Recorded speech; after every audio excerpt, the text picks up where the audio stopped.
Austin theory का cash in हो चुका है भाई। कैश इन करने उतर आया है youngest money in the bank winner Austin theory. Cash in कर चुका है। किस पे करा है, किस पे न्यूज के बारे में बात करेंगे।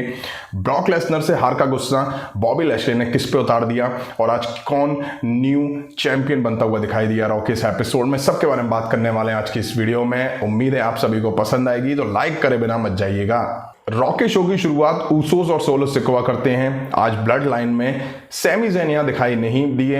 अब रिंग में आके ऊसोस सबसे पहले क्राउन जूल में ब्रॉलिंग ब्रूट्स को हराने की बात करते हैं और वो कहते हैं कि हमने उन्हें हरा के टाइटल रिटेन कर लिया है।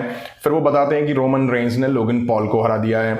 अब ऊसोस आने वाले फ्राइडे को न्यू डे के खिलाफ होने वाले मैच के लिए न्यू डे को वार्निंग देते हैं। तभी यहाँ न्यू डे की एंट्री होती है। वो रिंग में आके ऊसोस को कन्फ्रंट करते हैं और कहते हैं कि आने वाले फ्राइडे को स्मैकडाउन के एपिसोड में हम तुम्हें हरा के WWE new tag team champions बनेंगे और हम ऐसा इसलिए भी करेंगे ताकि तुम हमारे longest WWE tag team title run को एंड ना कर पाओ। मतलब कि रिकॉर्ड जो है लॉन्गेस्ट टैग टीम टाइटल का वो न्यू डे के नाम है और जल्दी ऊसोस अगर उसको तोड़ देंगे, अगर वो वहाँ टाइटल रिटेन कर लेंगे।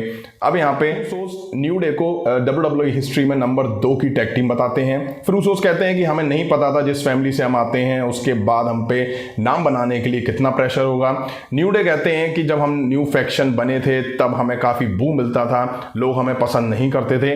तभी यहाँ पे रिडल की एंट्री होती है। उनके पास बोंगो होता है। वो रिंग में जैसे ही आते हैं ऊसोस उनको शट अप कह के चुप रहने के लिए कहते हैं। अब जिम्मी ऊसो उनके बोंगो पे टप टप टप टप करके बजाते हैं। वहीं रिडल जे ऊसो से कहते हैं कि क्या तुम्हारी फीलिंग ऊसी हो रही है। तभी जे उनके बोंगो को धक्का मार देते हैं और उन्हें हटा देते हैं। ठीक इसके बाद हमें 6 मैन टैग टीम मैच देखने को मिला है दोनों टीम के बीच में। एक side new day riddle versus Uso solo Sikoa के बीच मैच देखा। अब स्टार्टिंग में फेस टीम जिम्मी ऊसो की हालत खराब करके रख देती है और उनको अपनी साइड फंसा के रख लेती है। जैसे तैसे वो टैग जे ऊसो को देते हैं और जे ऊसो के साथ भी फेस टीम यही करती है। काफी देर बाद सोलो सिकोआ की इस मैच में एंट्री होती है। वो आके मोमेंटम ब्लड लाइन की तरफ शिफ्ट करते हैं और फिर ये रिडल को फंसा के बुरी तरह से उनमें मार देते हैं। अब मैच एंड फेस में आया तो फेस टीम ने भी सोलो सिकोआ पे कुछ कंट्रोल बनाया, लेकिन सोलो सिकोआ ने बड़ी चालाकी से ज़ेवियर वुड्स को अनाउंस टेबल पे, कॉफी किंगस्टन को स्टील स्टेप्स पे और रिंग में रिडल को मूव दे करके मैच जीत लिया। इसके बाद हमें JBL दिखाई दिए। वो फैन से आके उनकी फीलिंग समझने को लेकर के बात करते हैं और कहते हैं कि कॉर्बिन का आप लोग वेलकम करिए। अब कॉर्बिन ने यहाँ पे न्यू थीम म्यूजिक पर एंट्री करी और आते ही उनका मैच हमें सेड्रिक अलेक्जेंडर के खिलाफ देखने को मिला। अब स्टार्टिंग में कॉर्बिन ने सेड्रिक अलेक्जेंडर में काफ़ी मार दी, लेकिन सेड्रिक अलेक्जेंडर ने भी काफ़ी देर मार खाने के बाद जब फाइट बैक करा तो अपने मूव से काफ़ी इंप्रेस करा कॉर्बिन पर। उन्होंने हावी होने की कोशिश करी। अब एक टाइम आया जब वो रिंग के बाहर से अंदर एंटर हो रहे थे, रोप से वो जंप मारते हैं, लेकिन कॉर्बिन उनको एंड ऑफ डेज में पकड़ के मूव लगा देते हैं और यहाँ पिन करके मैच जीत ले जाते हैं। नेक्स्ट हमें सेथ रॉलिंस की एंट्री होती दिखाई दी। वो यहाँ पर यूएस टाइटल को लेके ओपन चैलेंज करने आए थे। उसके ठीक बाद हमें जजमेंट डे की एंट्री होती हुई दिखाई देती है। जजमेंट डे के चारों जो सुपरस्टार होते हैं वो रिंग्स में आ जाते हैं। अब बैलर यहाँ पे माइक संभालते हैं और वो बोलते हैं कि कुछ साल पहले तुम्हारी वजह से मैं अपना गोल्ड हारा था और आज तुम मेरी वजह से अपना गोल्ड हारोगे। बैलर कहते हैं कि मैं तुम्हें यूएस टाइटल के लिए ओपन चैलेंज के लिए हाँ करता हूं। तभी यहाँ पे ओसी की एंट्री होती है। अब ओसी और जजमेंट डे दोनों आमने सामने होती हैं। तभी यहाँ पे सेथ रॉलिंस चुपचाप से खिसक लेते हैं। दोनों टीम एक दूसरे को कन्फ्रंट कर रही होती हैं। अब फिन बैलर कहते हैं कि ओसी और क्लब नाम की कोई चीज़ नहीं है, ये सब अब पुरानी हो चुकी हैं। एजी स्टाइल कहते हैं कि एक्चुअल में प्रॉब्लम जो है ना वो रेहा रिप्ले की रही है। वो हमेशा रिंग साइड से दखल देती है। अब लेकिन हमने इसका सॉल्यूशन ढूंढ लिया है। अब रेहा रिप्ले रिंग साइड खड़ी होती है तभी उन पर अटैक होता है और ये अटैकर निकलती हैं मिया यिम, जो कि रेट्रीब्यूशन टीम में हमें दिखाई देती थी। और आपको बता दूं रियल लाइफ में ये कीथ ली की वाइफ हैं। मिया यिम रेहा रिप्ले पे अटैक करती हैं। वहीं रिंग में ओसी जजमेंट डे पर बुरी तरह से टूट पड़ते हैं और सभी मेंबर्स में मार देके उनको रिंग के बाहर कर देते हैं।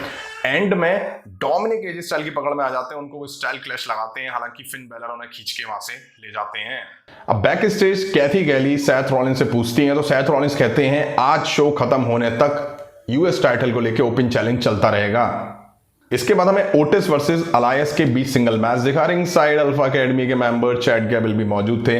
अब स्टार्टिंग से ओटिस ने अलायस के खिलाफ पावर दिखाना शुरू करा और बैक टू बैक उन पे मूव लगाने लगे। अब पता नहीं ऐसा लगा आज की जैसे अलायस कुछ करने के मूड में नहीं थे। हालांकि काफी देर मार खाने के बाद अलायस ने ओटिस को नी शॉट मारा।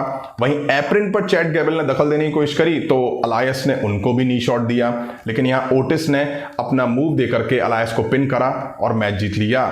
अब हमें बैक स्टेज जजमेंट डे दिखाई दिए। वहां पे इंटरव्यूअर उनसे पूछता है कि ओसी ने रेहा रिप्ले के अटैक का सॉल्यूशन ढूंढ लिया है, इस पे आपका क्या कहना है। रेहा रिप्ले कहती हैं कि ओसी मियायम को लेकर आई है, वो बेशक किसी बड़ी सेना को लेकर के आ जाए लेकिन वो रेहा रिप्ले का कुछ भी नहीं कर सकते हैं। अब ये कह के जजमेंट डे जब आगे बढ़ता है तो तीनों मेल मेंबर जो है वो आगे निकल जाते हैं, वहीं रेहा रिप्ले पीछे रह जाती हैं। तो बियांका ब्लेयर से उनका कुछ सेकंड के लिए कन्फ्रंटेशन होता है। इसके बाद हमें Raw women's champion Bianca Belair की एंट्री होती हुई दिखाई दी। उनके साथ अलेक्सा ब्लिस और आस्का भी मौजूद थी। अब बियांका ब्लेयर रिंग में आके कहती हैं कि क्राउन जूल में मैंने बैले को हराया और इसीलिए मैं आज भी आपकी रॉ वुमेन्स चैंपियन हूं। अब बियांका ब्लेयर डैमेज कंट्रोल को कॉल आउट करती हैं, तभी यहां पे डैमेज कंट्रोल की एंट्री होती है। डैमेज कंट्रोल की वुमेन कहती हैं कि ठीक है बैले क्राउन जूल में हारी, लेकिन अलेक्सा ब्लिस और आस्का के हारने को लेकर के बियांका तुम क्या कहोगी। अब अलेक्सा ब्लिस जवाब में कहती हैं कि निक्की क्रॉस ने मैच के दौरान हम पर अटैक करा और इसी वजह से हम टाइटल हार गए। अब रिंग में आस्का और डैमेज कंट्रोल की वुमेन जो हैं स्काई, वो दोनों भाई साहब आपस में जैपनीज में भिड़ जाती हैं। अब पता नहीं क्या दोनों के बीच बात हो रही थी, ना तो वहां खड़ी चारों वुमेन्स को समझ में आ रहा था, ना वहां बैठे ऑडियंस को, ना मुझे समझ में आया, सब कुछ ऊपर से निकल गया। हाँ बस इतना समझ में आ रहा था रार पट तू पाटी पो पता नहीं क्या एक दूसरे से बोले जा रही थी। इसके बाद होता ये है कि ये सभी आपस में भिड़ जाते हैं। अब बियांका ब्लेयर, ब्लिस और आस्का मार के डैमेज कंट्रोल को रिंग के बाहर कर देते हैं। अब बियांका ब्लेयर कहती हैं कि भाई अब ये फाइट नहीं रही है, अब ये वॉर हो गया है और इसका एंड अब सर्वाइवर सीरीज वॉर गेम में ही होगा। तभी निक्की क्रॉस आके बियांका ब्लेयर पर अटैक कर देती है और डैमेज कंट्रोल को यहाँ पे एडवांटेज मिलती है। वो भी रिंग में घुस करके तीनों वुमेन सुपरस्टार पर अटैक कर देती हैं और मार मार के इनको रिंग में ढेर कर देती हैं। नेक्स्ट हमें Austin theory versus Shelton Benjamin के बीच मैच देखने को मिला। अब मैच ज़्यादा लंबा नहीं चला, लेकिन हाँ दोनों सुपरस्टार में एक दूसरे के अगेंस्ट इम्प्रेस करा। वहीं शेल्टन बेंजामिन ने एक्सपीरियंस सुपरस्टार होने का फ़ायदा भी उठाया। उन्होंने ऑस्टिन थ्योरी को कुछ मौक़ों पर पनिश भी करा, लेकिन ऑस्टिन थ्योरी ने एंड में शेल्टन बेंजामिन को मूव देकर के यहाँ मैच जीत लिया। अब हमें मिज दिखाई दिए। वो रिंग में आकर के कहते हैं कि जॉनी गार्गैनो ने जो इंटरव्यू दिया था वो पूरी तरह से फॉल्स था। अब मुझे खुद को अपने फ्रेंड्स फैमिली के सामने डिफेंड करना पड़ेगा। मेरे फादर जॉनी गार्गैनो पे काफ़ी बिलीव करते थे, लेकिन अब वो ऐसा नहीं करते हैं। तभी यहाँ जॉनी गार्गैनो की एंट्री होती है। वो आके कहते हैं कि स्टोरी की तह तक यानी कि डेप्थ में जाने के लिए मैंने किसी को काम पे रखा था। फिर वो एक प्रोड्यूसर की बताते हैं जिनसे मिज मिले थे। उन्होंने एक स्पाई कैमरा लगाया हुआ था जहाँ पे मिज ने उनके सामने सारी बातों को एक्सेप्ट करा हुआ था। जॉनी गार्गैनो ने बोला कि मेरे पास तुम्हारी फुटेज है जहाँ पे तुम काफ़ी कुछ उस प्रोड्यूसर से बोलते हुए दिखाई दे रहे हो। तभी जॉनी रिमोट से स्क्रीन पर वो वीडियो चलाते हैं जिसमें मिज क्लियरली इस बात को मानते हुए दिखाई दिए कि हाँ मैंने ही डेक्स्टर लूमिस को पैसे दिए हैं खुद पर अटैक करने के लिए, और अब मैंने उसको पैसे देने बंद कर दिए हैं क्योंकि इसमें WWE और पुलिस इन्वॉल्व हो गई है और इसी वजह से अब डेक्स्टर मेरे ऊपर रियल में अटैक कर रहा है। अब हमें जॉनी गार्गैनो वर्सेस मिज के बीच एक मैच देखने को मिला। अब मिज ऑलरेडी जॉनी से काफ़ी झल्लाए हुए थे तो लगा कि वो जॉनी की बुरी हालत कर देंगे, लेकिन उल्टा पिट बैठे। जॉनी ने काफ़ी देर मिज में मार दी और कंट्रोल बनाए रखा, बट एक टाइम आया जब मिज ने जॉनी गार्गैनो पे पलटवार करा। हालांकि वो थोड़े थोड़े टाइम के लिए हावी दिखाई दिए क्योंकि जॉनी ने अपनी शानदार स्किल्स से इम्प्रेस करा यहाँ पर मिज के अगेंस्ट। वहीं मैच के एंड में मिज रिंग के बाहर खड़े हुए थे एप्रिन के आसपास, तो उनका पैर पकड़ के किसी ने अंदर खींच लिया रिंग के, लेकिन वो जैसे तैसे बाहर आए, रेफरी को बुलाया नीचे देखने के लिए। तभी यहाँ पर मिज ने जॉनी गार्गैनो पे चीप शॉट मारा और रिंग में जाके उनको पिन करा और मैच जीत लिया। अब मैच के बाद डेक्स्टर लूमिस ने मिज पर चेयर से अटैक करा। सिक्योरिटी गार्ड्स आए तो डेक्स्टर लूमिस क्राउड में से होते हुए भाग गए। अब हमें Nikki Cross versus Dana Brooke के बीच 24/7 चैंपियनशिप के लिए एक मैच देखने को मिला। अब बड़ी बात यह है कि डैमेज कंट्रोल की तीनों वुमेन्स इस मैच में रिंग साइड खड़ी दिखाई दी। अब मैच काफ़ी छोटा था, निक्की क्रॉस काफ़ी एग्रेसिवली यहाँ पे डाना ब्रुक पे टूटती हैं और पिन करके यहाँ पे मैच जीत लेती हैं और बन जाती हैं 24/7 चैंपियन। अब हमें सेथ रॉलिंस दिखाई दिए, वो यूएस टाइटल को लेके ओपन चैलेंज करने आए थे। वो बोलते हैं कि मैंने आपको प्रॉमिस करा था कि ओपन चैलेंज दिखेगा और ओपन चैलेंज दिखने वाला है। फिर वो बताते हैं कि इस महीने मुझे WWE में 10 साल पूरे होने वाले हैं। फिर वो बॉबी लैशले को टारगेट पर लेते हैं और कहते हैं कि बॉबी लैशले को हरा के यूएस चैंपियन मैं इसलिए बना ताकि मैं रॉ पर कब्जा कर सकूं। तभी यहाँ पर बड़ी स्क्रीन पर अली दिखाई दिए, वो सेथ रॉलिंस के ओपन चैलेंज को लेकर आंसर करने वाले थे, लेकिन बैक स्टेज दिखाई देता है कि बॉबी लैशले उन पर बुरी तरह से अटैक कर देते हैं और अली बीच में फाइट बैक की कोशिश करते हैं, लेकिन बॉबी लैशले उन्हें डिस्ट्रॉय करके रख देते हैं। अब बॉबी लैशले सेथ रॉलिंस के ओपन चैलेंज को आंसर करते हैं और कहते हैं कि मुझे मेरा टाइटल सेथ रॉलिंस से वापस चाहिए। अब हमें बॉबी लैशले एंटर होते हुए दिखाई दिए। बेल बजने से पहले ही उन्होंने सेथ रॉलिंस पर बुरी तरह से अटैक कर दिया। रिंग के आसपास स्टील स्टेप्स पे, रिंग कॉर्नर पे बुरी तरह से सेथ रॉलिंस को मार रहे थे। अब बॉबी लैशले सेथ रॉलिंस पर स्पीयर लगाने वाले थे, लेकिन सेथ रॉलिंस ने फाइट बैक करते हुए सुपर किक बॉबी लैशले को लगाई, लेकिन उससे ज्यादा काम नहीं चला।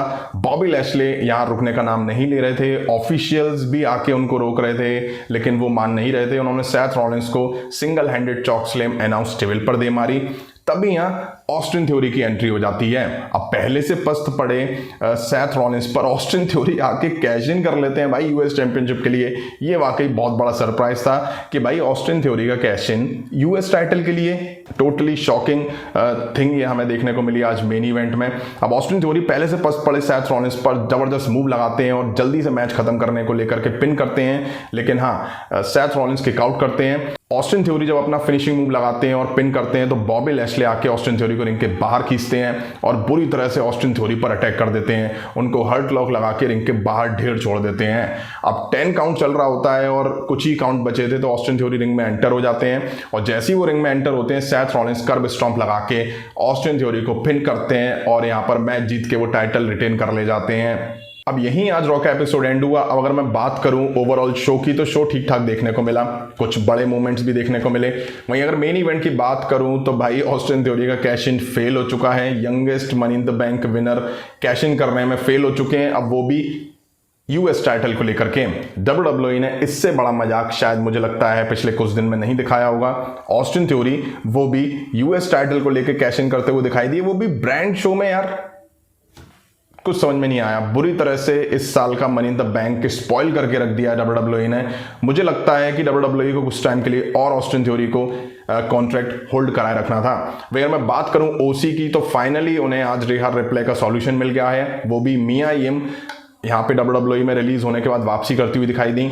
अब आपको बता दूं ये चीज अगर क्राउन जूल में होती दिखाई देती ना तो वाकई फैन शॉक होते और कुछ अलग ही बूस्ट ओसी टीम को मिलता, लेकिन नहीं, WWE ने रॉ पर ये कराना बेहतर समझा। अगर मैं बात करूं बियांका ब्लेयर और डैमेज कंट्रोल की तो उन्होंने क्लियर कर दिया है कि इन वुमेन्स के बीच हमें वॉर गेम्स देखने को मिलने वाला है। अब निक्की क्रॉस डैमेज कंट्रोल को ज्वाइन करेंगी और मुझे उम्मीद है कि Dana Brooke Bianca, Alexa Bliss और आस्का को ज्वाइन करती हुई दिखाई देंगी। वहीं बॉबी लैशले का आज गुस्सा ब्रॉक लेसनर से हारने के बाद सेथ रॉलिंस और ऑस्टिन थ्योरी पर टूट पड़ा है और ऑस्टिन थ्योरी का कैश इन भी उन्होंने फेल करा दिया है। अली को भी बॉबी लैशले मार खाते हुए दिखाई दिए। बुरी तरह से उन्होंने 3 सुपरस्टार को रॉ पर आज डिस्ट्रॉय करके रख दिया है। अब आपको कैसा लगा आज का रॉ का एपिसोड कमेंट करके जरूर बताइएगा। अभी की वीडियो में इतना ही। पसंद आए तो लाइक और शेयर करें और इस तरह की इंटरेस्टिंग अपडेट्स के लिए चैनल को सब्सक्राइब करें, बेल आइकन को प्रेस करें। मिलता हूं नेक्स्ट वीडियो में। Thank you.